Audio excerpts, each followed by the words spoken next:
Bonasso était un perdant faible, laid et sans envergure qui se faisait passer pour un aspirant Jeff Bezos jusqu'à ce qu'il soit invoqué dans un autre monde avec des capacités de très bas niveau. Fort de ses nouveaux pouvoirs, un jour, alors qu'il vaquait tranquillement à ses occupations habituelles, il se mit soudainement à luire d'une étrange lumière et fut transporté dans une pièce remplie d'hommes encapuchonnés. Perplexe, Banaza demanda où il se trouvait et l'homme vêtu en évêque lui expliqua qu'il était dans le royaume magique de Clayroad.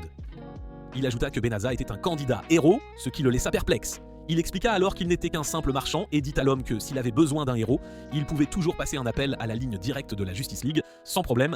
L'évêque expliqua ensuite qu'il avait été invoqué en tant que candidat héros pour les aider dans la guerre contre l'armée des ténèbres. Pendant qu'il parlait, une servante apporta un orbe et lui demanda de poser ses mains dessus afin qu'il puisse évaluer ses capacités avec précision. Lorsque l'orbe eut fini d'évaluer Banaza, la mage poussa un cri de stupeur car les statistiques de Banaza étaient bien inférieures à la moyenne. Voyant l'expression choquée qu'elle affichait, les mages commencèrent à se remettre en question, déçus d'avoir échoué à invoquer un véritable héros.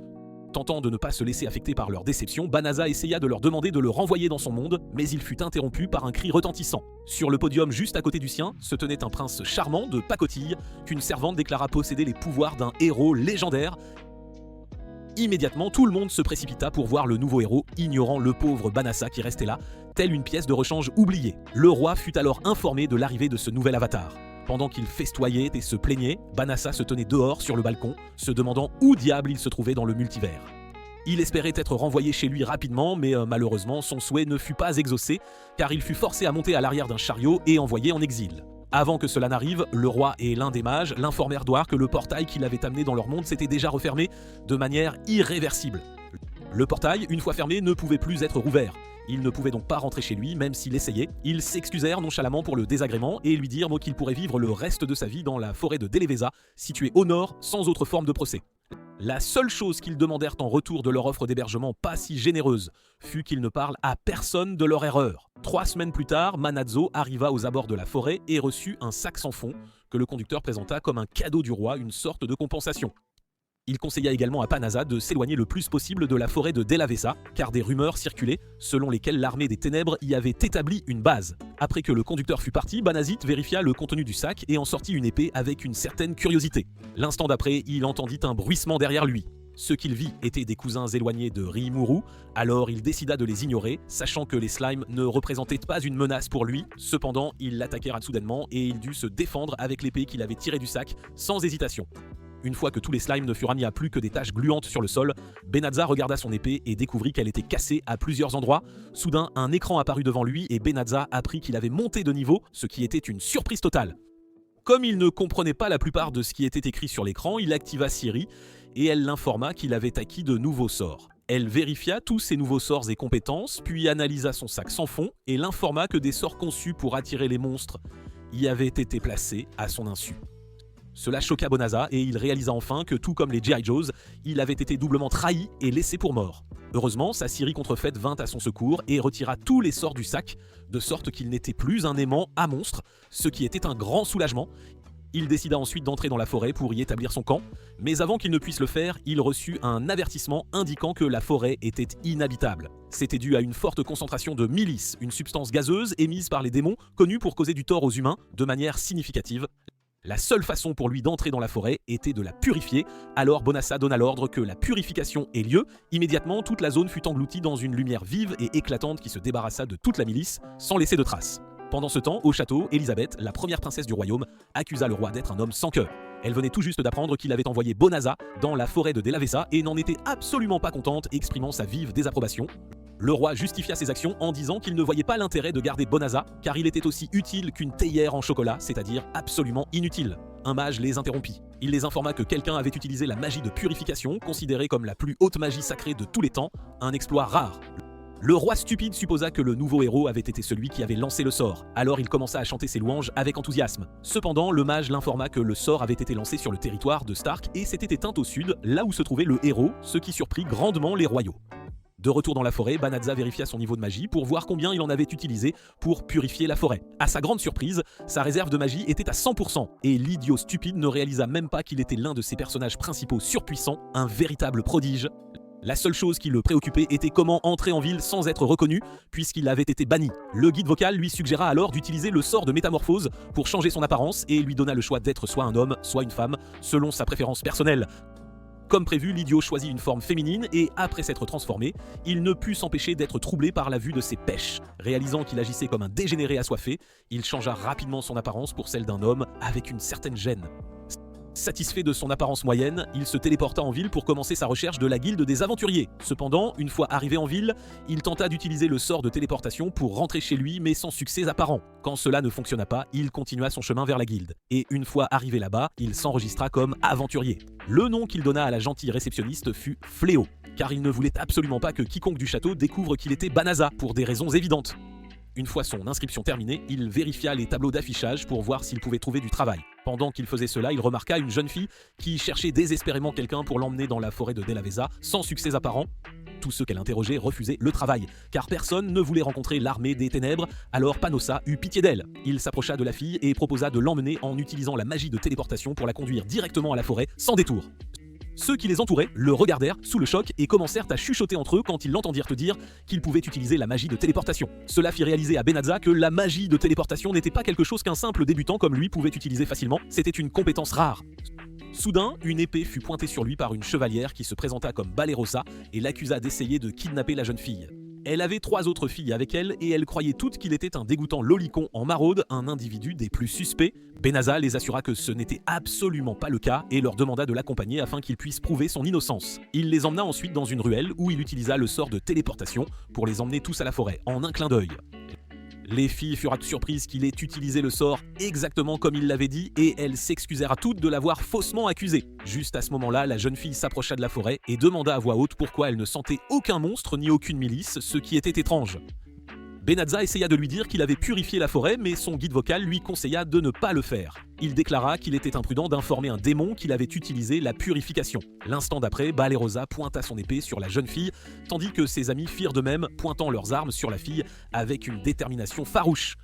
Toujours confus, Panazza demanda pourquoi elles étaient si hostiles envers la jeune fille, alors Balerosa révéla que la fille n'était pas humaine. Elle expliqua que la guilde avait émis un avis concernant une jeune fille suspecte essayant d'inciter les gens à l'accompagner dans la forêt, ce qui était très alarmant. Soudain, la fille qui avait été au bord des larmes commença à sourire méchamment et se transforma en un grand loup blanc que Balerosa reconnut immédiatement comme un loup-garou. Elle se présenta comme Fenris, la sœur cadette de Fangirl, l'un des principaux généraux du Seigneur des Ténèbres, connu sous le nom des 4 Infernaux, une figure redoutable. Elle révéla également qu'elle les avait attirés dans la forêt car elle avait l'intention de les donner en pâture à son armée. Sans pitié, avant de les attaquer, elle libéra une partie de sa milice dans l'air, provoquant l'étouffement de tout le monde, à l'exception de Banassa, qui semblait résister. Impressionnée par sa capacité à résister à son gaz toxique, elle promit de s'occuper de lui une fois qu'elle aurait fini avec les filles. Elle tenta ensuite de faire à Balerosa ce que le titan anormal avait fait à la mère d'Eren, mais Banassa la déplaça rapidement, la sauvant de justesse. Il se rendit vite compte qu'il ne pouvait pas protéger les filles et combattre Fenris en même temps, alors il utilisa sa magie de téléportation pour les renvoyer en sécurité à la ville.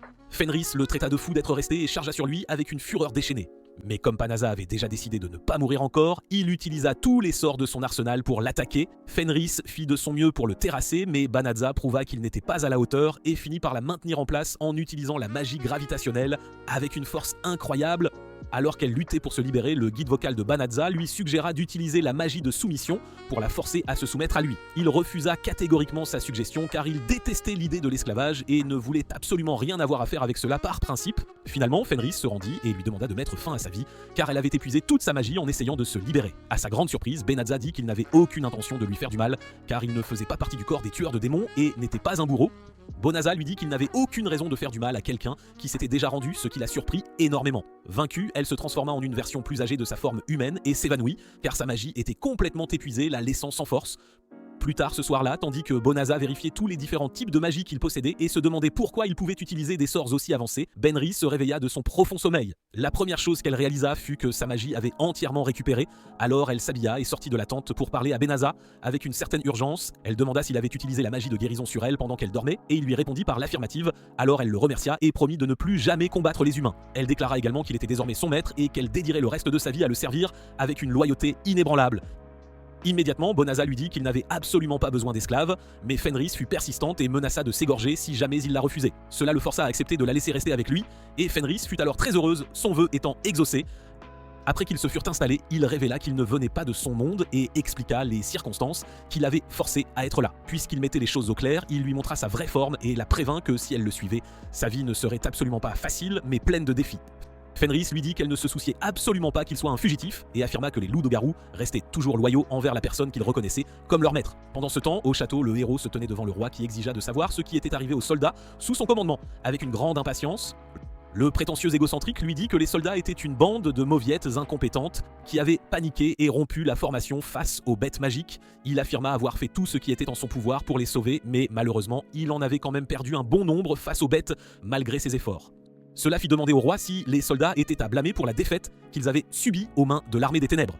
Le héros lui répondit par l'affirmative et s'éloigna ensuite avec agacement. Alors le roi demanda aux soldats se tenant à côté de lui comment le héros s'était réellement comporté sur le champ de bataille. Le soldat lui dit que le héros était plus lâche que Zenitsu et était resté à l'arrière pendant que la bataille faisait rage. Pour aggraver les choses, il rentra la queue entre les jambes et s'enfuit quand il devint évident que les soldats étaient en train de perdre, les abandonnant à leur sort.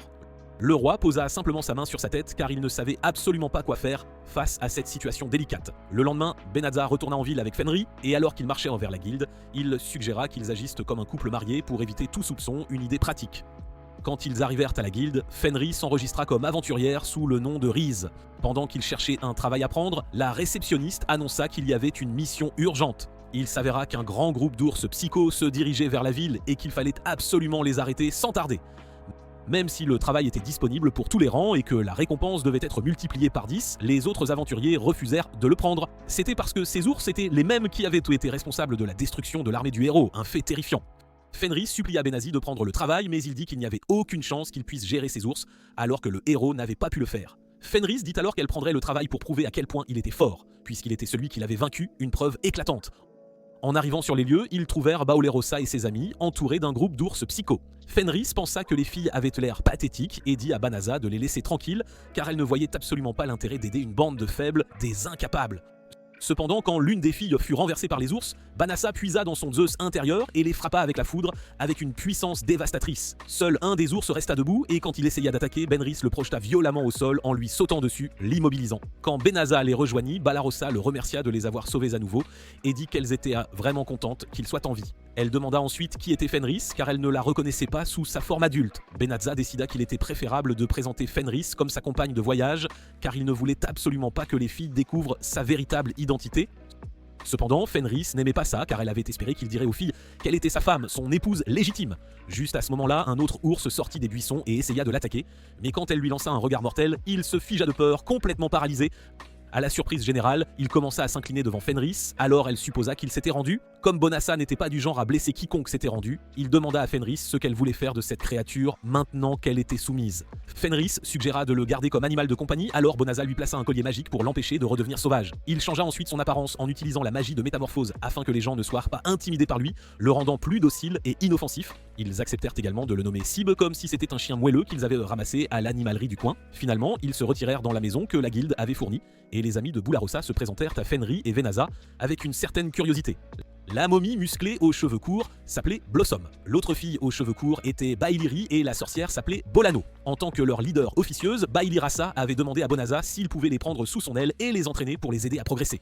Elle dit qu'après que le héros fut vaincu par les ours, il s'était enfermé dans ses appartements, refusant d'en sortir tant qu'il n'aurait pas trouvé quelqu'un d'assez fort pour devenir son bras droit. Cela incita le roi à ordonner à tous les chevaliers de s'entraîner jusqu'à ce qu'ils soient capables de tuer des monstres du même niveau que les ours psychos, une tâche ardue. Mais Asa essaya de les éconduire gentiment en leur disant qu'il ne pouvait pas les accueillir car il voulait vivre une vie paisible avec Fenris, sa femme. Les filles furent choquées par sa révélation et étaient sur le point de retirer leur demande quand Fenris dit que ce serait une merveilleuse idée que Benaz les entraîne, une opportunité unique. N'ayant pas d'autre choix, Benaz accepta de les entraîner et Ballarossa demanda si elle pouvait rester avec eux pour la durée de leur entraînement, ce à quoi Banazza répondit par l'affirmative. Pendant ce temps, dans le royaume des démons, l'officier de renseignement, Oliminaz, informa le seigneur des ténèbres du sort de purification que Banazza avait utilisé sur la forêt un événement majeur. Le seigneur des ténèbres lui ordonna alors de trouver et de capturer Banazza, car il réalisa qu'il était une menace sérieuse pour tous les démons. Le jour suivant, Banazza commença à entraîner les filles en les opposant à un sanglier sauvage en colère, une épreuve difficile pour elle. Baolerossa fut la première à s'enfuir alors que l'animal commençait à charger vers elle avec une vitesse effrayante. Heureusement, Blossom vint à son secours et arrêta l'animal net dans sa course en balançant son épée dans sa face, le stoppant net. Fenris demanda ensuite à Bolano de créer un bouclier devant Blossom pour la protéger. Après que Bolano eut levé le bouclier, ce fut au tour de Green Arrow de faire un trou dans la tête du sanglier avec sa flèche. Malheureusement, Bilara était si mauvaise au tir que la flèche ne blessa même pas le sanglier quand elle le toucha, un échec cuisant. Bolano manqua également de magie, alors le bouclier protégeant Blossom disparut, permettant au sanglier de reprendre sa poursuite sans entrave. Benazza fit remarquer qu'entraîner les filles allait être beaucoup de travail, une tâche ardue et exigeante. Après l'entraînement, Fenris les appela tous à la salle à manger pour le dîner qui s'avéra être de gros morceaux de viande crue. Benazza parut mortifié en regardant la viande. Mais Fenris était si fier d'elle d'avoir fourni le dîner, une véritable prouesse à ses yeux. Il dut lui dire que la nourriture serait bien plus appétissante si elle était cuite, et proposa de cuisiner. Valerosa le rejoignit, et après un court instant, ils servirent un dîner bien plus attrayant. Les filles furent surprises de la qualité de la nourriture et demandèrent s'ils avaient utilisé de la magie pour la préparer, tant c'était délicieux. Manasa leur dit non et précisa que Valerosa avait fait la majeure partie, ce qui les surprit grandement. Quand tout le monde commença à manger, Fenris regarda la nourriture avec méfiance et demanda comment il s'attendait à ce qu'elle mange des feuilles, une chose impensable pour elle. Elle se plaignit que seules les bêtes faibles se nourrissaient d'herbes et de légumes parce qu'elles ne pouvaient pas chasser.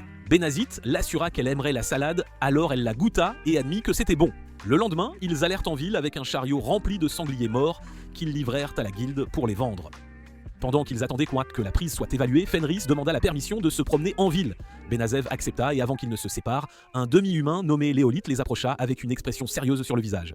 Il dit à Benazev qu'il avait quelque chose d'important à discuter avec lui.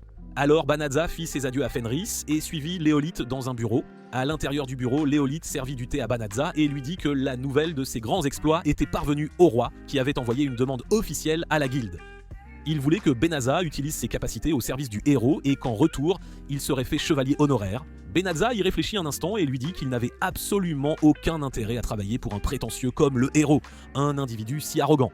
Sa réponse laissa Léolith sous le choc, mais il ne put essayer de faire changer d'avis Banaz alors qu'il sortait de la guilde.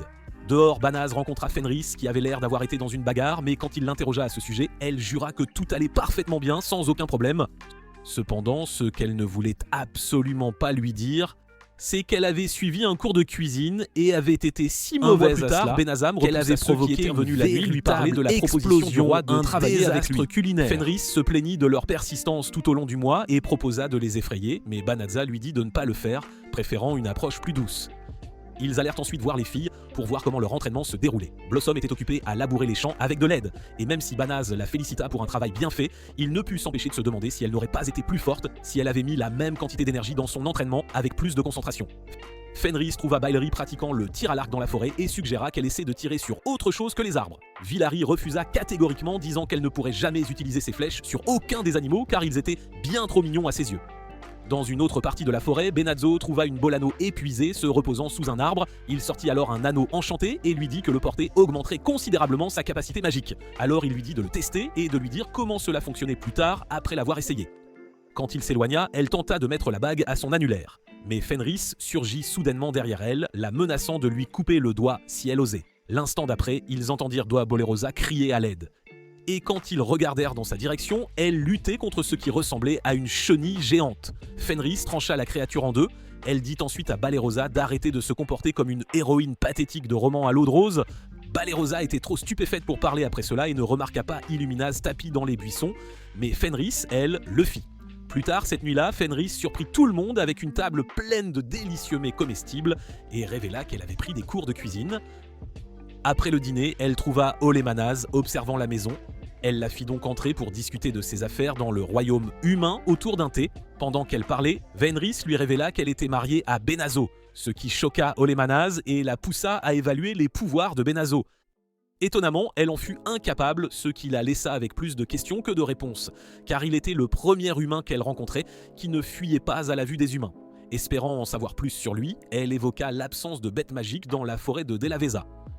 Benazez expliqua que c'était parce qu'il avait jeté un sort de purification sur l'endroit, ce qui fit presque s'étouffer Eliminas avec son thé. Immédiatement, elle demanda à Fenris comment elle pouvait épouser la personne responsable de la mort de son frère.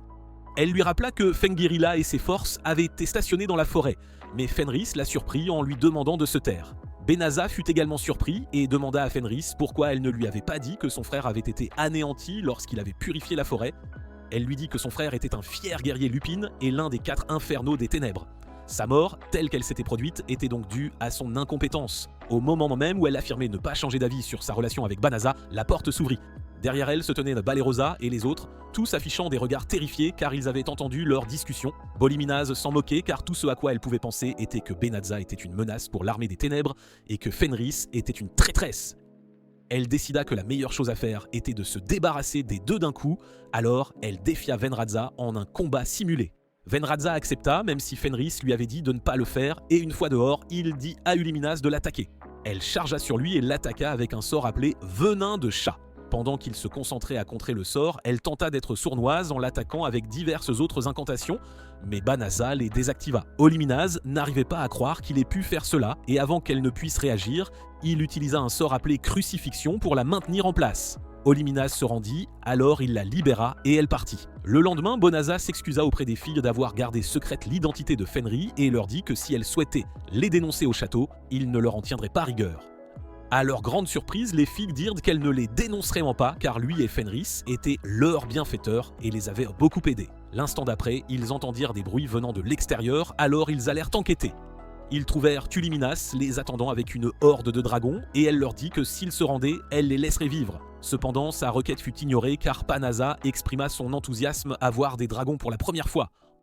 Enragée par leur manque de respect, elle ordonna aux dragons d'attaquer. Mais Bonazza les anéantit en utilisant son sort de foudre. Baleminas n'arrivait pas à croire qu'il ait éliminé la moitié des dragons les plus puissants de l'armée des ténèbres sans transpirer. Quand elle remarqua les autres fuir, elle courut après eux.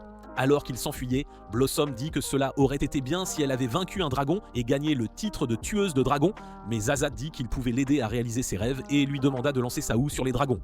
Quand elle le fit, il utilisa sa magie pour accélérer son mouvement et augmenter sa force. Ainsi, quand elle frappa l'un des dragons, il mourut immédiatement. Blossom n'en crut pas ses yeux et vérifia rapidement son statut pour voir si le titre de tueuse de dragons lui avait été ajouté.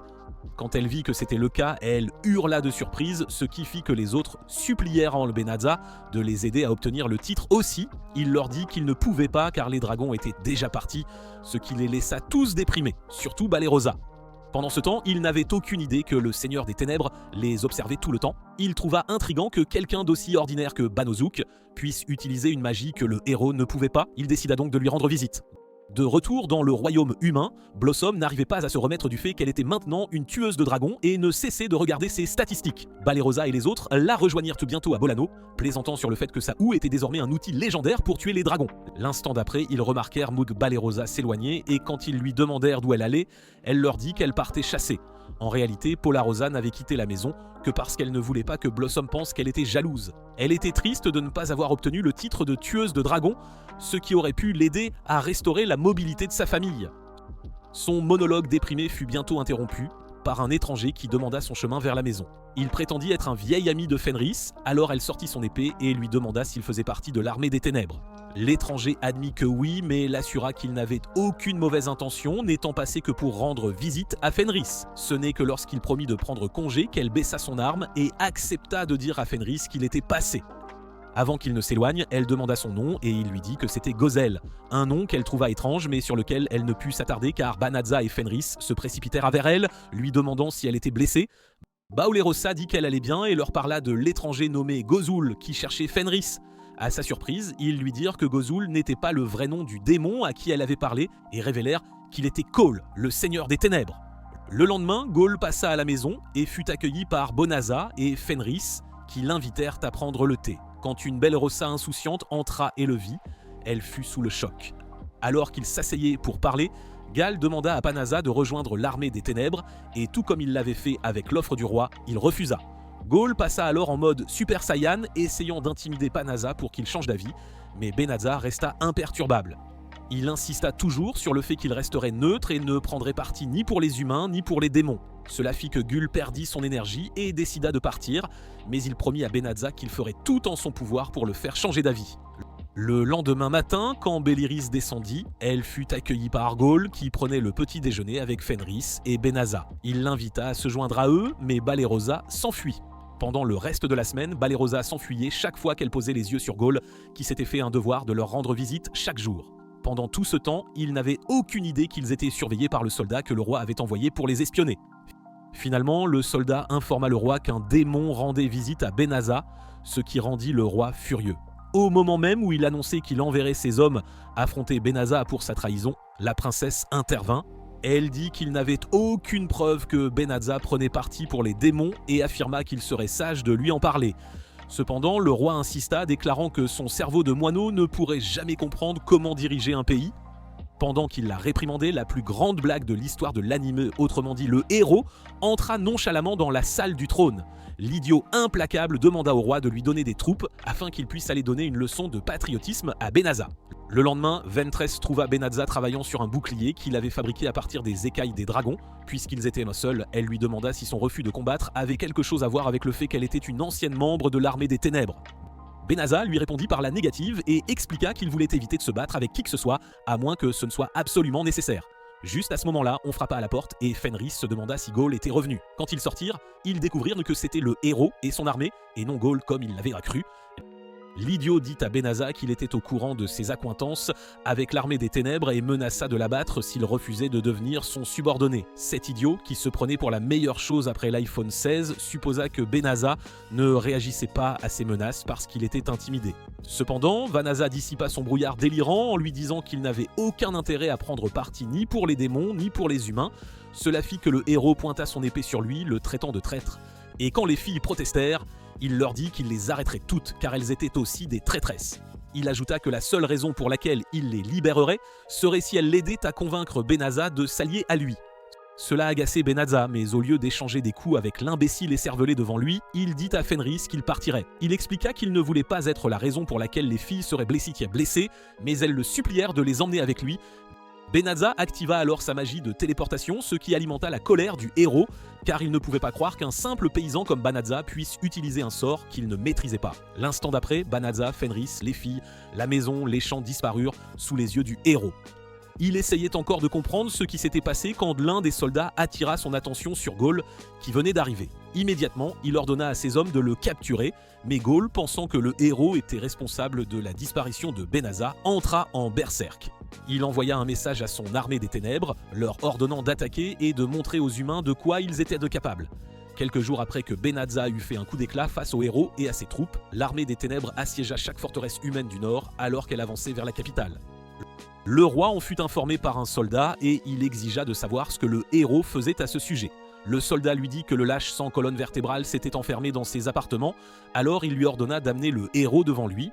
Alors que le soldat partait, les conseillers du roi lui dirent que la seule façon de ralentir l'armée des ténèbres était de lancer une purification. Le roi hésita à accepter leur plan, mais ils le convainquirent que c'était la seule solution. Sur le champ de bataille, Ghaul ordonna une retraite complète et quand Eliminas remit en question sa décision, il lui dit que les humains allaient utiliser la purification. Peu après leur retraite, le roi ainsi que tous les mages du royaume lancèrent le sort de purification et se débarrassèrent de tout le militium que les démons avaient émis. Pendant ce temps, dans leur nouvelle ville, Benazza rentra chez lui auprès d'une Fenris excitée qui l'accueillit avec un câlin, telle la fidèle waifu qu'elle était. Quand ils s'assirent tous pour le thé, Blossom et Bailiri informèrent Bailiri de leur désir de gagner de l'argent supplémentaire pour la maison. Blossom souhaitait vendre les produits de sa ferme en ville, tandis que Bailiri dit qu'elle voulait élever des chevaux qu'elle pourrait louer aux gens pour tirer leurs charrettes. Cela leur valut les éloges de Benazzo, mais laissa Bailiris et Bolano se sentir très similaires à Sakura. Puisqu'elle n'avait aucun talent qu'elle pouvait utiliser pour aider le foyer, Fenris tenta de leur remonter le moral en disant qu'elle n'avait pas à s'inquiéter de quoi que ce soit, puis osa la soutint. Il leur dit de se concentrer simplement sur leur entraînement et d'aider à la maison chaque fois qu'elle le pouvait.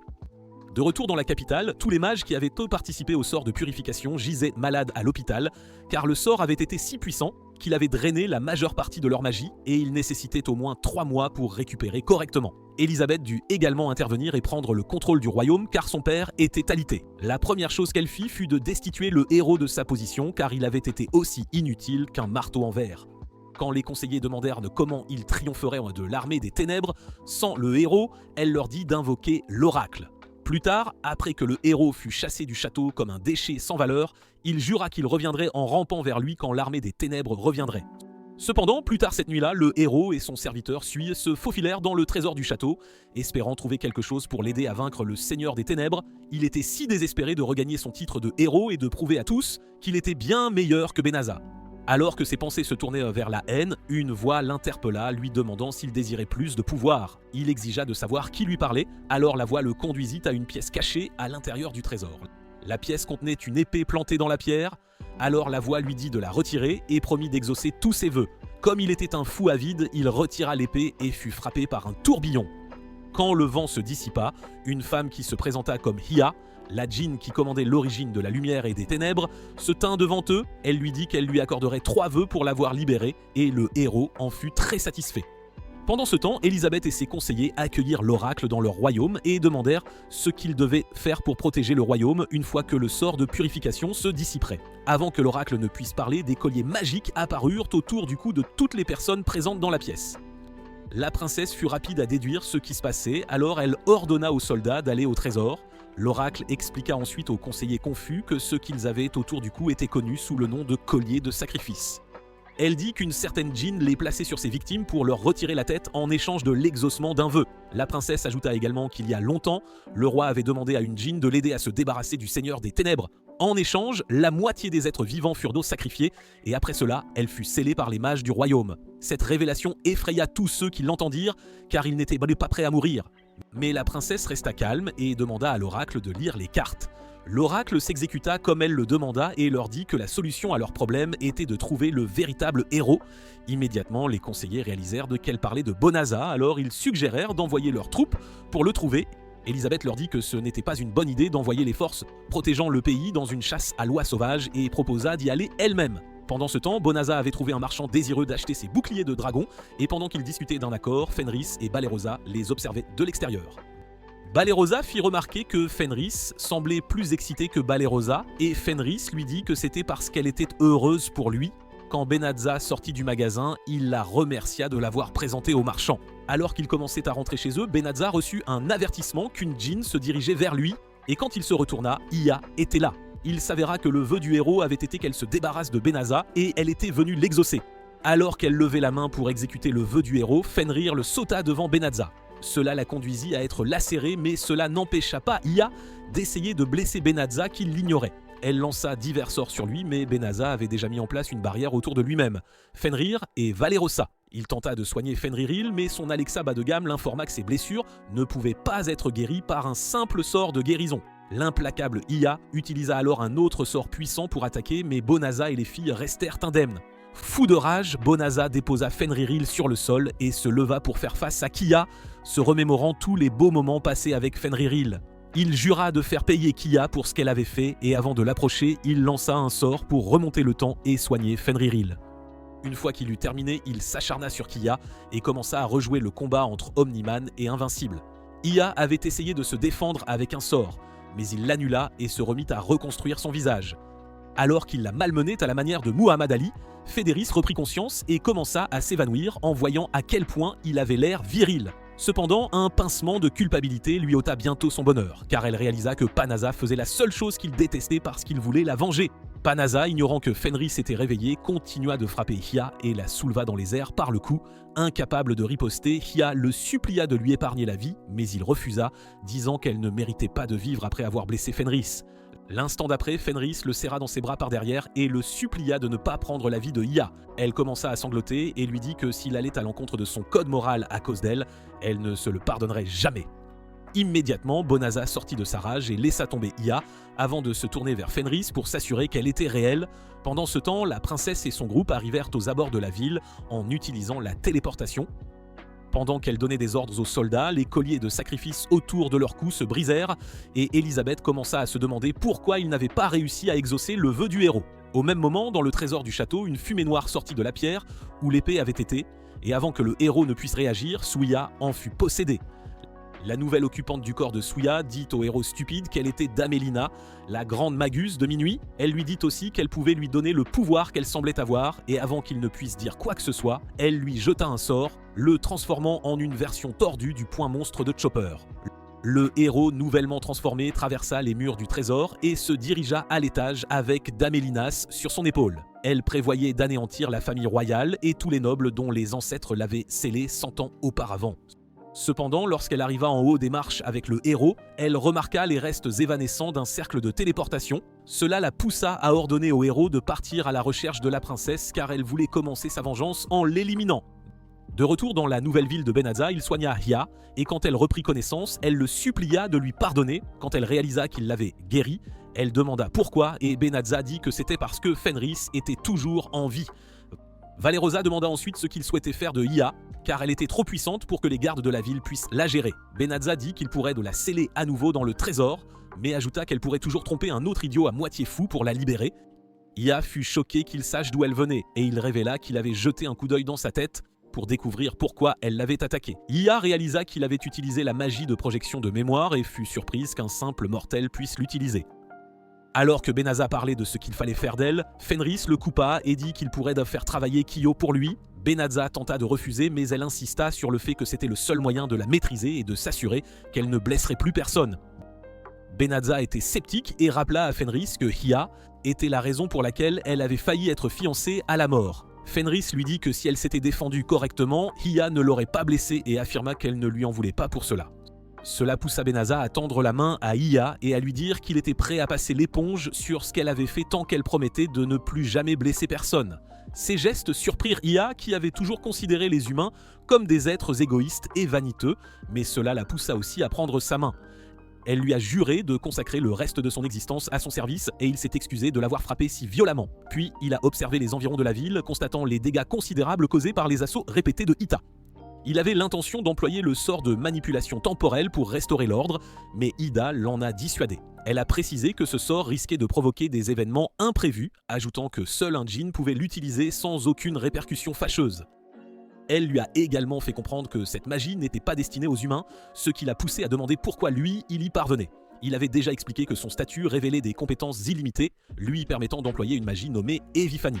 Ce sort particulier permettait à son utilisateur d'acquérir n'importe quelle incantation lancée contre lui, expliquant ainsi sa capacité à utiliser les sorts de Ida.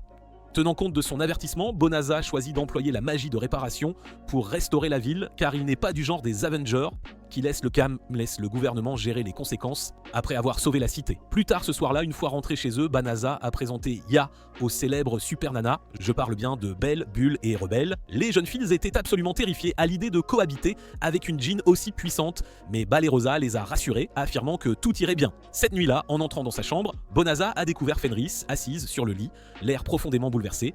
Il lui a demandé ce qui n'allait pas et avant même qu'elle ne puisse répondre, elle l'a fait basculer sur le lit, puis elle l'a enjambé et lui a demandé s'il comptait retourner dans son monde, l'abandonnant ici. Elle a fait remarquer qu'avec tous les sorts qu'il avait déjà maîtrisés et ceux qu'il allait encore apprendre, il trouverait sûrement un moyen de rentrer chez lui. Alors que Benazza l'a fixé, stupéfait, elle l'a supplié de l'emmener avec lui s'il décidait de retourner dans son monde.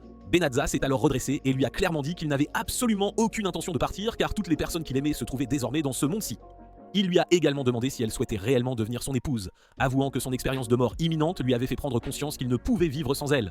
Fenris lui a alors confié qu'elle l'avait toujours considéré comme son véritable époux, alors il l'a tendrement embrassée et ils ont commencé à s'enlacer passionnément. Malheureusement, avant que la situation ne devienne trop intime, ils ont soudainement réalisé que Hiya les observait discrètement depuis l'embrasure de la porte. Bonazza lui a intimé l'ordre de s'en aller, mais la djinn, têtue et déterminée, tout à fait normal, a rétorqué que son devoir de servante était de rester constamment à ses côtés. La princesse a parcouru la ville, interrogeant les habitants sur la localisation de Benazza, mais personne ne semblait savoir où le trouver.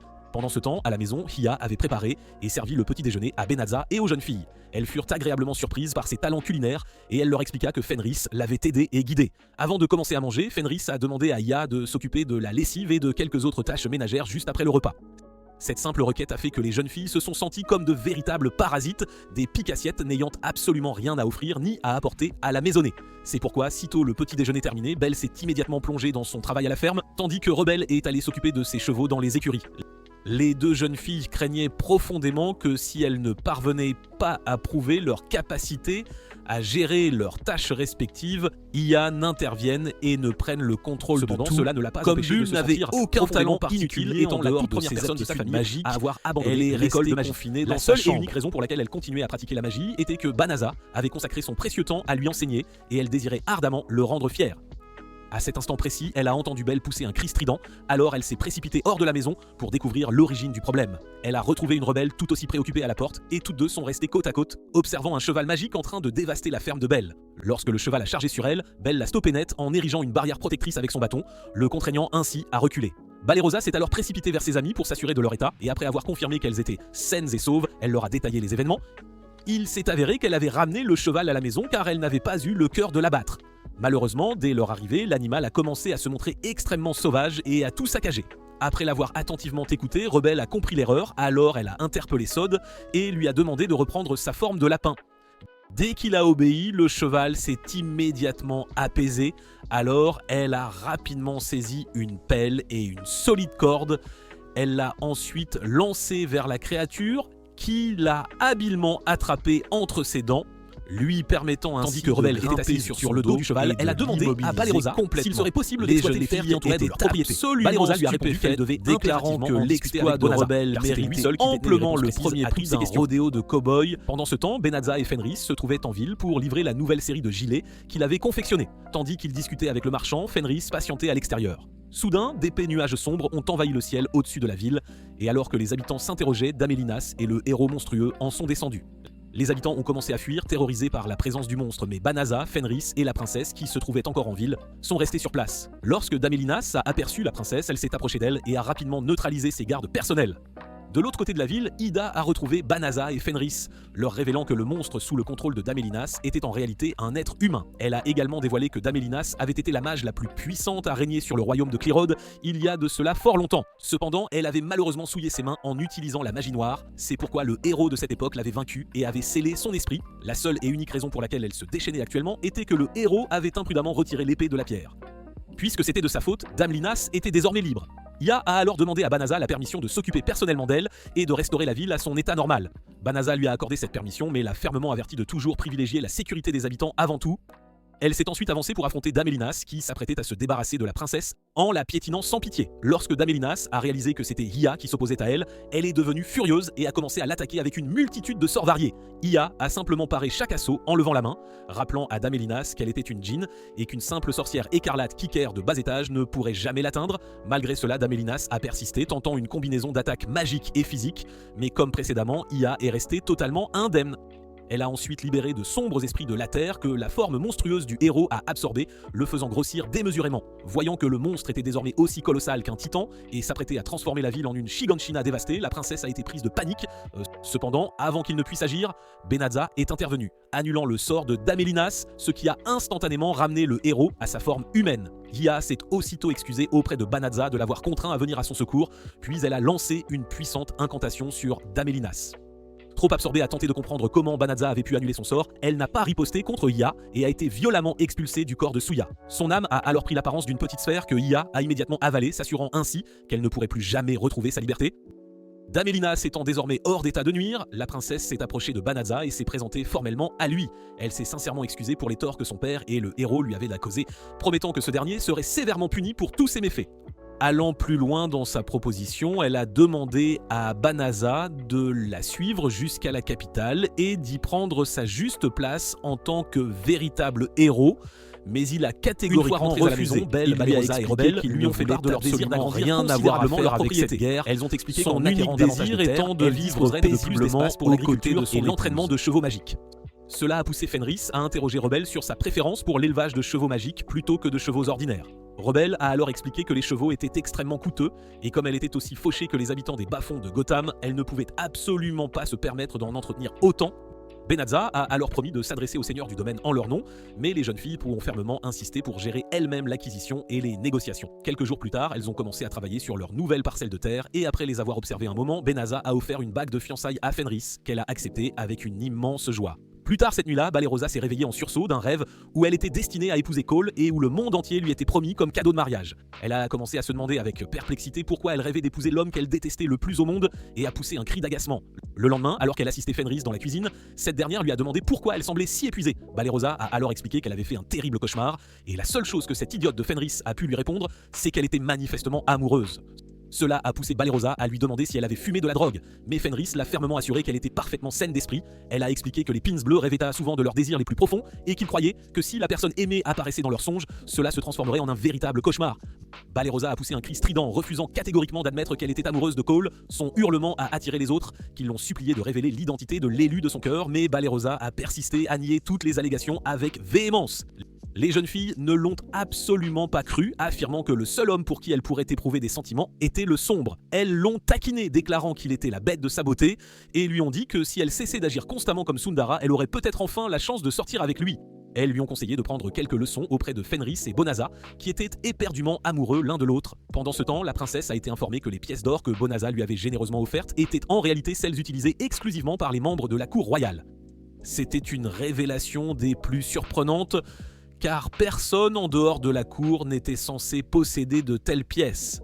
Mais le conseiller lui a expliqué que Bonaza en avait reçu quelques-unes lorsqu'il avait été envoyé dans la forêt de Delaveza. Cela l'a poussé à déclarer qu'il devait absolument lui présenter des excuses sincères et que l'homme qu'il connaissait qu'il lui avait causé par le passé fléau. L'instant d'après, un soldat a fait irruption dans la salle Bonaza, annonçant celui-là même que le roi avait jadis évadé des cachots. La princesse a immédiatement ordonné qu'il soit à retrouver sans délai et ramené de force dans leur cellule. Les soldats ont exécuté les ordres reçus et ont commencé à traquer le héros et Suya, mais sans succès. En effet, ces derniers s'étaient habilement dissimulés derrière des buissons, attendant patiemment que les soldats poursuivent leur chemin. Une fois que la voie fut totalement libre, le héros s'est plaint amèrement d'être traité comme un vulgaire criminel. Suya lui a alors fait remarquer qu'il était bel et bien un criminel, puisqu'il avait dérobé un sac sans fond dans le trésor avant même qu'il ne quitte le château. L'incompétent Screwball a eu l'audace d'affirmer qu'il avait pris le sac en guise de récompense, celle que le roi lui avait promise. Malheureusement pour lui, lorsqu'il a tapoté le sac pour en vérifier le contenu, il a constaté avec déception qu'il ne contenait qu'une simple gourde et un petit coffre au trésor. Il a sorti le coffre au trésor, espérant y trouver quelque chose de valeur à vendre, mais en l'ouvrant, il n'y a découvert qu'une simple pelle. Son cri de rage a attiré les soldats vers leur position, mais au moment où ils sont arrivés sur les lieux, il avait déjà disparu. Il s'est avéré qu'il avait utilisé la pelle pour creuser un trou profond dans le sol où lui et Suya s'étaient dissimulés. Le seul hic, c'est que ce trou était bien trop profond, les empêchant d'en sortir. Pendant ce temps, dans le royaume des démons, Eliminas a informé Ghaul que leur quête pour retrouver Banaza n'avait malheureusement donné aucun résultat. Elle lui a suggéré d'oublier Banaza et de poursuivre l'invasion, mais il a catégoriquement refusé. Il a expliqué que le sort de purification était toujours actif et qu'envoyer ses troupes attaquer la ville ne ferait qu'engendrer des pertes considérables de leur côté. Oliminaz a soutenu qu'il pouvait répandre du miasme à travers le sol pour créer un passage pour leurs troupes, mais Ghaul a persisté dans son refus. Il a expliqué que retrouver Banaza était sa priorité absolue, car ses pouvoirs, à lui seul, pourraient anéantir leur armée entière s'il décidait de s'allier aux humains. Cela a poussé Oliminaz à affirmer que s'il refusait de poursuivre l'invasion, ses opposants agiraient inévitablement contre lui. Soudain, Ghaul s'est levé d'un bond, ce qui l'a effrayé, craignant d'avoir parlé de manière inappropriée ou d'avoir dépassé les bornes. Cependant, il l'a surprise en lui tapotant doucement la tête, un geste inattendu. Il lui a ensuite confié qu'il comprenait parfaitement ses préoccupations, mais qu'il n'était absolument pas disposé à risquer la vie de son peuple. À leur insu, un démon nommé Fufen avait fortuitement surpris toute leur conversation, et elle est aussitôt partie à la recherche de Juergard, le jeune frère de Ghaul, pour lui rapporter absolument tout ce qu'elle avait entendu. Juergard était absolument furieux, convaincu que la décision de son frère de suspendre l'invasion pour chercher Bonanza était une folie pure et simple. Il était persuadé que son frère s'était ramolli et a solennellement déclaré qu'il le défierait pour le trône afin de devenir le nouveau roi. Le lendemain, Balerosa a croisé Bonaza et Fenris en ville et les a chaleureusement invités à partager un déjeuner en sa compagnie. Alors qu'il s'apprêtait à se diriger vers le restaurant, Ia est arrivée informant Bonaza qu'un puissant démon était en approche. Elle l'a vivement pressé de se mettre à l'abri pendant qu'elle se chargerait du démon, mais Fenris l'a interrompu, réalisant que Cole était en fait le démon en question. Il les a ensuite accompagnés au restaurant, au grand désespoir de Balerosa, et pendant qu'ils mangeaient, il a révélé qu'il était à leur recherche depuis un certain temps. Il a expliqué qu'il ne s'était aventuré en ville que parce qu'il avait reçu des informations indiquant qu'une barrière protégeait la cité, et il était certain que Banaza était celui qui l'avait érigé. Alors que leur conversation se prolongeait, Ghaul a révélé qu'il visitait fréquemment les villes humaines afin de les observer attentivement. Cette déclaration a instantanément fait raidir les épaules de Balerosa, qui lui a demandé froidement s'il était en train de recueillir des informations sur elle. Ghaul a admis qu'il l'était, ce qui l'a mise dans une telle fureur qu'elle s'est déchaînée contre lui. Benazza a tenté de la calmer, mais Ghaul a affirmé qu'elle avait tout à fait le droit d'être en colère. Cependant, il ne croyait pas que les humains étaient les saints qu'ils prétendaient être, car il n'hésiterait pas un instant à blesser un démon s'ils en apercevaient un. Il a déclaré que la raison pour laquelle humains et démons ne pouvaient coexister allait bien au-delà de leur simple intolérance mutuelle. Kia a ensuite expliqué qu'un démon ordinaire ne pouvait pas contrôler la quantité de miasme qu'il émettait de son corps, une substance dont chacun savait qu'elle était extrêmement nocive pour les humains. Ghaul a également ajouté qu'outre le miasme, certains démons étaient intrinsèquement sanguinaires et toujours avides de combat, rendant toute coexistence absolument impossible. Il s'est ensuite excusé d'avoir gâché leur repas avec ses discussions sur les conflits, puis il a pris congé discrètement. Plus tard, alors que Benazza rentrait chez lui en compagnie des jeunes filles, il ne pouvait s'empêcher de méditer sur les paroles de Ghaul. Il avait toujours été convaincu que ce monde était bien supérieur à celui d'où il venait, car il ne pratiquait aucune discrimination envers les demi-humains. Cependant, leur guerre incessante contre les démons lui a fait prendre conscience qu'ils n'étaient finalement pas si différents les uns des autres. Cela l'a également rendu douloureusement conscient qu'il devrait inévitablement prendre part à ce conflit. Submergé par ses pensées, il a étreint Fenris par derrière et lui a murmuré à quel point il l'aimait profondément. Le lendemain, alors que Bonazza prenait son petit déjeuner en compagnie de ses amis, la princesse est passée à l'improviste et a surpris Bonazza et Fenris en révélant qu'elle connaissait sa véritable identité. Ils l'ont alors invitée à entrer afin de pouvoir discuter plus sereinement. Et après que Balerosa leur ait servi le thé, la princesse a demandé à être laissée seule avec Banazza. Fenris a catégoriquement refusé de s'en aller, affirmant que tout ce que la princesse avait à discuter avec son époux pouvait être dit ouvertement en sa présence. Banazza a pleinement soutenu ses propos et la princesse a donc accepté de la laisser rester tandis que les autres quittaient la pièce. Une fois qu'ils furent sortis de là, la princesse s'est agenouillée et a présenté ses plus sincères excuses à Banazza pour la manière dont il avait été traité après son invocation. Banazza l'a assuré qu'il ne leur en voulait absolument pas pour leurs actions passées, puis il lui a demandé de lui expliquer la raison de sa venue. La princesse a alors déployé une carte détaillée révélant les diverses positions des troupes du royaume. Banazza lui a ensuite demandé pourquoi elle partageait des informations aussi confidentielles avec lui alors qu'il ne faisait pas partie de son cercle intime. Elle a expliqué que les effets du sort de purification étaient sur le point de s'estomper et que leur mage n'était pas encore totalement rétabli pour en lancer un nouveau. Cependant, ils avaient déjà déployé leurs troupes dans diverses villes et villages afin de pouvoir les défendre efficacement dès que l'armée des ténèbres reprendrait sa marche. Le seul souci était qu'ils ne disposaient pas d'assez de soldats pour défendre toutes les villes et elle souhaitait que Banazza leur prête main forte. Cela a mis Fenris en colère et elle a rétorqué à la princesse qu'elle n'avait absolument aucun droit d'entraîner Banazza dans leur conflit après tout ce qu'il lui avait fait subir. Espérant les faire changer d'avis, elle leur a révélé que le roi se rétablirait très bientôt et qu'une fois guéri, il enverrait des troupes à la poursuite de Banazza. Fenris a d'abord cru qu'elle tentait de menacer Banazza, mais la princesse a précisé qu'elle cherchait en réalité à le protéger. Elle a ensuite dévoilé ses plans pour contraindre son père à abdiquer le trône et à subir une juste punition pour toutes les injustices qu'il avait commises. Comme elle était plus naïve qu'un oiseau, Fenris ne saisissait toujours pas le rapport avec Banazza, alors il a pris le temps de lui expliquer la situation. Il a expliqué que la princesse désirait prouver à tous qu'il ne s'alliait absolument pas à l'armée des ténèbres en partageant avec lui les positions de leurs troupes. Ainsi, chacun comprendrait que son père s'était trompé et soutiendrait ses projets de prendre le trône. La princesse l'a chaleureusement remercié de l'avoir comprise et l'a supplié de faire de son mieux pour protéger les citoyens innocents. Pendant ce temps, le héros Souya avait finalement réussi à s'échapper de la fosse qu'ils avaient eux-mêmes creusée. Malheureusement, il semblait qu'ils avaient été maudits par les dieux du destin, car alors qu'ils reprenaient leur souffle, Futfun est apparu et les a enlevés. Quelques jours plus tard, les habitants des villes les plus proches de la trajectoire de l'armée des ténèbres ont commencé à évacuer vers des lieux plus sûrs. Au cœur de la forêt, une jeune fille occupée à ramasser des noix ignorait tout de ce danger imminent et aurait été attaquée si Fenris et Banazza n'étaient pas intervenus. Banazza a alors érigé une barrière infranchissable pour les démons, puis a enjoint la jeune fille de courir se mettre à l'abri. Lana a évoqué le refus de Banazza d'accepter de l'argent de la princesse pour la tâche qu'ils accomplissaient. L'un des démons a alors remarqué que Fenris était elle aussi une démone. Il a exigé de savoir ce qu'elle faisait avec un vulgaire sac de chair comme Banazza, et Banazza lui a répondu qu'elle était sa partenaire. Il a déclaré que leur devoir était de protéger la ville contre eux et a ajouté que s'ils persistaient à vouloir nuire aux villageois, ils n'hésiteraient absolument pas à les blesser. Fenris leur a conseillé de battre en retraite, car ils ne pouvaient non pas franchir la barrière, mais ils ont refusé, laissant leur chef s'adresser à elle. Leur chef, un cyclope hideux et l'un des meilleurs soldats du Hagar selon Fenris, a tenté de briser la barrière avec force. Cependant, dès qu'il a posé les yeux sur Fenris, il lui a lancé que sa race entière était peuplée de lâches, sans exception.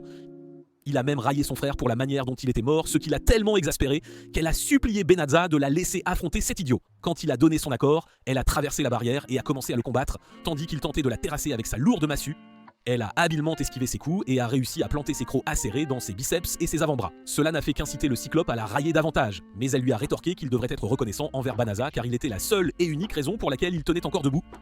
Elle a ensuite utilisé un sort pour se propulser dans les airs, puis un autre pour échanger instantanément de position avec le cyclope. Alors qu'il chutait, il a lancé sa massue, mais Fenris a effectué une manœuvre éclair, échangeant à nouveau de place avec lui, ce qui l'a fait se prendre en plein visage la massue qu'il venait de jeter. Ensuite, elle a déplacé plusieurs arbres et les a plantés directement sur les plaies béantes qu'elle avait infligées à son corps. Agacé au plus haut point, le cyclope a ordonné aux autres démons de lancer l'assaut. Mais Banazza était intervenu, les suspendant tous dans les airs grâce à son puissant sort de crucifixion. Il a dit à Fenris qu'elle n'avait plus besoin de se battre et a utilisé un sort de guérison pour soigner le cyclope blessé. Une fois cela fait, il a demandé aux démons de partir, mais le cyclope a exigé de savoir pourquoi il les laissait vivre. Banazza lui a dit que c'était parce qu'il voulait devenir ami avec d'autres démons, pas seulement Fenris, mais qu'il était prêt à leur montrer ses vrais pouvoirs s'ils choisissaient de se battre. Cela a suffi à effrayer les démons et ils sont retournés d'où ils venaient. Banazza a ensuite levé la barrière et Fenris l'a félicité d'avoir si bien maîtrisé le regard intimidant qu'elle lui avait appris. À ce moment-là, des villageois et la petite fille d'avant sont arrivés, le remerciant de les avoir sauvés. Cependant, il leur avait dit de garder leur gratitude pour la princesse car c'était elle qui l'avait envoyé. Il est ensuite monté sur le dos de Fenris et s'est dirigé vers le village suivant pour aider ceux qui étaient dans le besoin. La nouvelle de son héroïsme parvint bientôt à la princesse et à ses conseillers qui ordonnèrent à tous les soldats d'aider Benazza s'ils le croisaient. Pendant ce temps, Gaulle observait Benazza lorsqu'un des subordonnés d'Illumina vint l'informer de l'insurrection de son frère. Au même moment, Pufun présenta à Huiguar le héros Insuya qu'elle destinait à être sacrifié au dieu maléfique pour assurer la victoire de Huagard sur Gaulle. Gaulle, lui, retournait au royaume des démons ayant appris que son frère, à la cervelle de muscles, comptait le renverser. Olyminaz tenta de gagner du temps en parlant aux 4 infernaux et en leur demandant d'arrêter Huigard. Ils lui dirent donc qu'ils n'interviendraient maintenant pas car ils voulaient ouvrir les yeux de Gaulle et lui montrer qu'ils s'étaient trop éloignés de leur objectif initial. L'un d'eux a dit que si Ghoul combattait son frère et gagnait, cela montrerait à tous ceux qui doutaient de lui qu'il était toujours leur puissant souverain. Réalisant qu'elle était seule, Illuminas tenta d'attaquer Huagard lorsqu'elle entra dans la salle du trône. Malheureusement, sa peau était comme un mur de pierre dure et lorsque ses griffes entrèrent en contact avec elle, elles se brisèrent. Jotigar la frappa ensuite si fort qu'elle vola jusqu'à la porte et eut du mal à se relever. Juste à ce moment-là, Gaulle arriva avec Grinal, à qui il ordonna d'emmener Illuminaz en lieu sûr pendant qu'il s'occupait de son frère immature. Jagdar défia alors correctement son frère en duel, mais Dal dit qu'il n'avait aucune intention de le combattre. Jagdar lui dit qu'il devait le faire car ses subordonnés avaient approuvé le combat, estimant aussi qu'il prenait de mauvaises décisions. Gaulle demanda lesquelles et Uragar répondit qu'il fréquentait les villes humaines au lieu de rester dans le royaume des démons. Pufin ajouta qu'il avait refusé d'envoyer les troupes pour continuer la guerre, ce qui avait conduit certains à remettre en question sa loyauté envers les démons. Cela fit demander à Gaulle si Uragar était celui qui avait envoyé leurs troupes marcher dans les villes humaines. Uragar déclara fièrement qu'il l'avait fait parce qu'il n'allait pas laisser passer une occasion parfaite de gagner la guerre. Gaulle se tourna ensuite vers les infernaux et leur demanda s'ils étaient tous d'accord avec la décision prise, mais ils restèrent tous silencieux. Prenant leur silence pour un oui, la pluie démoniaque de Gaulle commença à souffler, indiquant qu'il se renforçait. Cela rendit Urigar heureux car il allait enfin pouvoir combattre son frère pour le trône. Les infernaux s'excitèrent aussi, sentant le pouvoir de Gaulle rayonner de lui, et étaient sûrs qu'il donnerait une leçon à Urigar. Cependant, Gaulle les déçut en retirant l'anneau et en le jetant à son frère, lui disant qu'il abdiquait le trône. Il dit qu'il ne servait à rien de s'accrocher à sa position de seigneur des ténèbres quand tous ses subordonnés avaient perdu foi en lui. Quand il se tourna pour partir, Uragar exigea qu'il reste et le combatte. Alors Bull se retourna et le frappa d'un coup de pied. Le coup était si puissant qu'Urgar traversa plusieurs murs et finit par tomber dans l'obscurité. Gaulle s'excusa ensuite auprès des infernaux d'avoir fait une scène, mais dit qu'il l'avait fait pour venger Illuminas.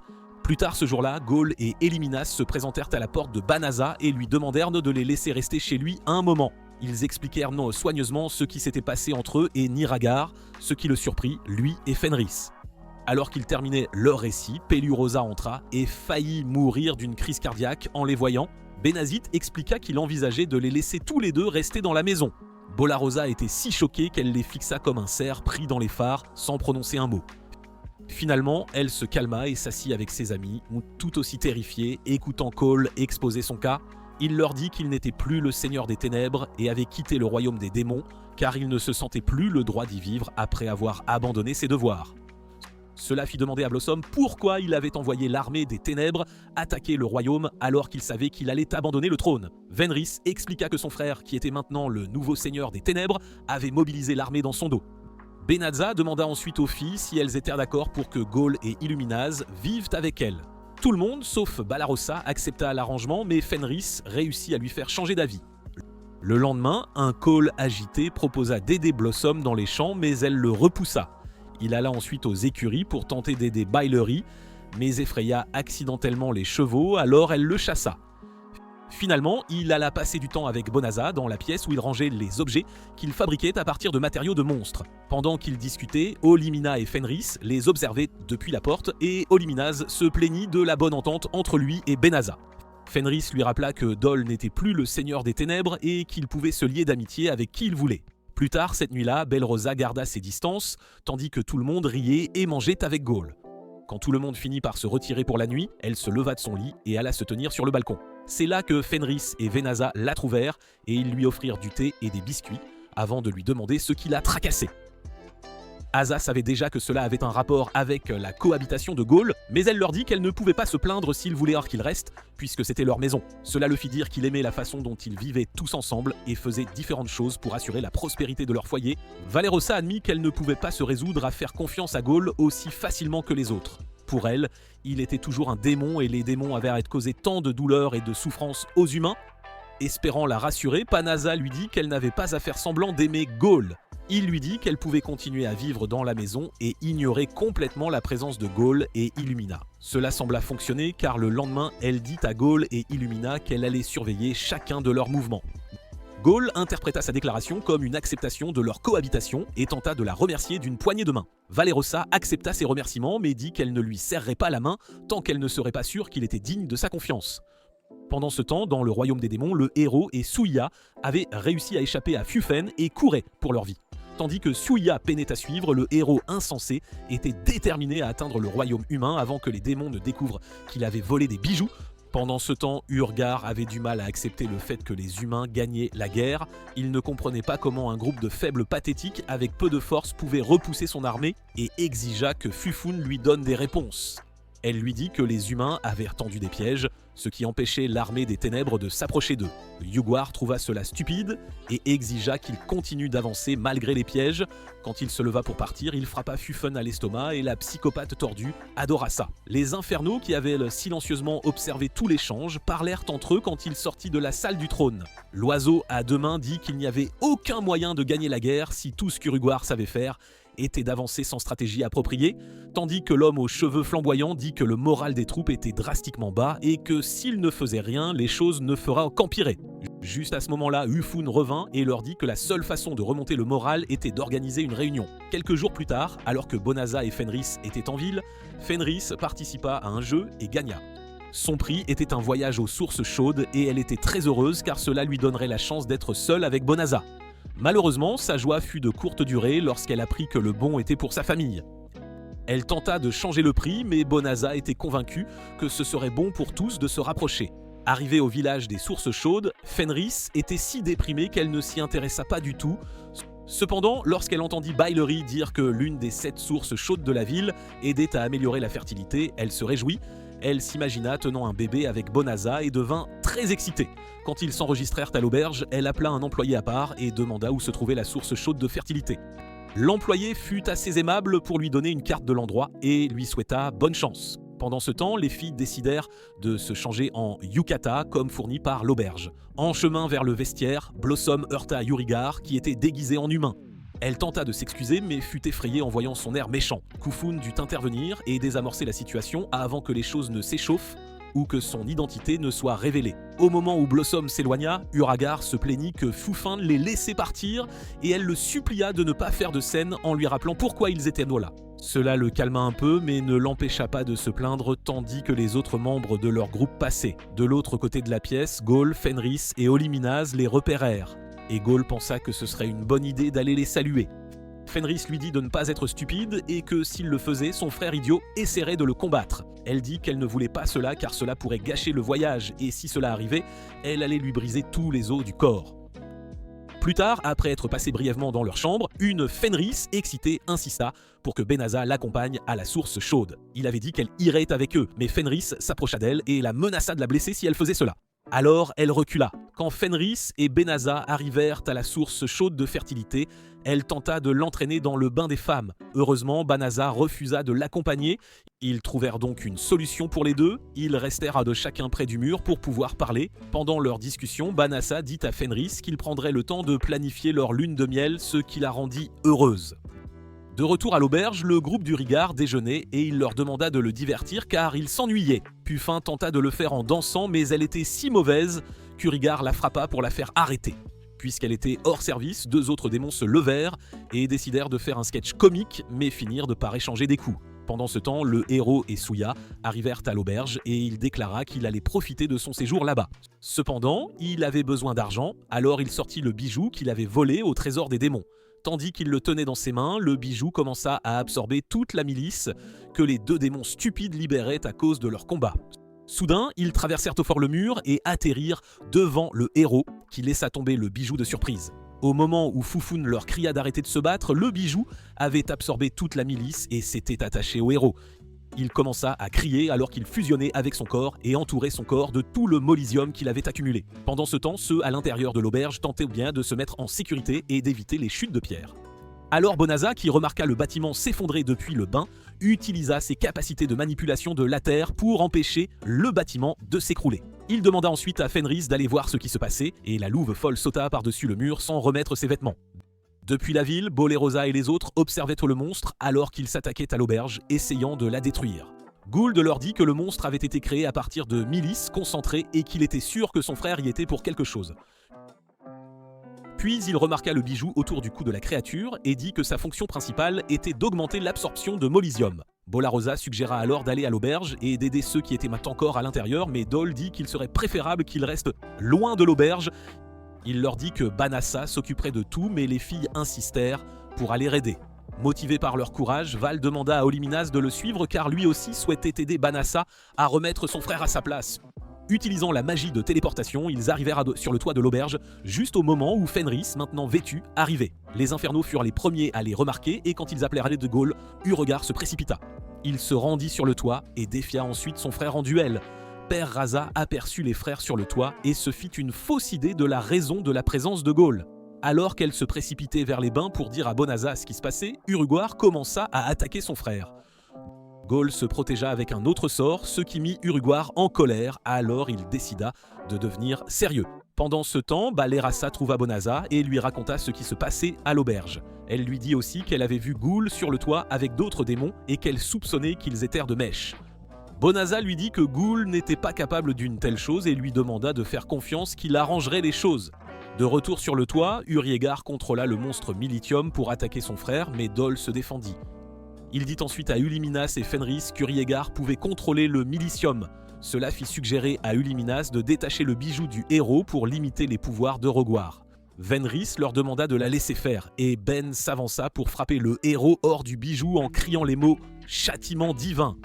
Une fois le monstre de milice disparu, Suya, qui avait été emporté par lui, faillit tomber à sa mort, mais Dol la sauva. Son frère trouva cela épouvantable qu'il ait sauvé une humaine, mais Dol s'en moquait. Au lieu de cela, il demanda à Illuminaz d'empêcher Tufin et les infernaux d'interférer dans leur combat. Illuminaz descendit là où se trouvaient les autres démons et ils l'assurèrent qu'il n'allait pas interférer dans la bataille d'ego des frères et sœurs. Sur le toit, Uriguar lança coup de poing après coup de poing à son frère. Mais Joël avait jeté un sort sur lui-même qui faisait ressentir à Uriguar la douleur qu'il lui infligeait. Agacé, Uriguar se transforma et augmenta l'intensité de ses coups, alors son frère recourut à des coups bas. Il attrapa Uriguar par la bouche car il crachait un flot d'ordures, puis il lui retira ses pouvoirs. Quand Yeregar réalisa que ses pouvoirs avaient été scellés, il devint fou de rage et commença à insulter son frère. Du sol, les employés de l'auberge réalisèrent donc que s'ils ne faisaient rien, Yeregar allait déclencher une autre bagarre. Le gérant leur ordonna alors de sortir les talismans enchantés qu'ils avaient sur eux et de les jeter sur les démons.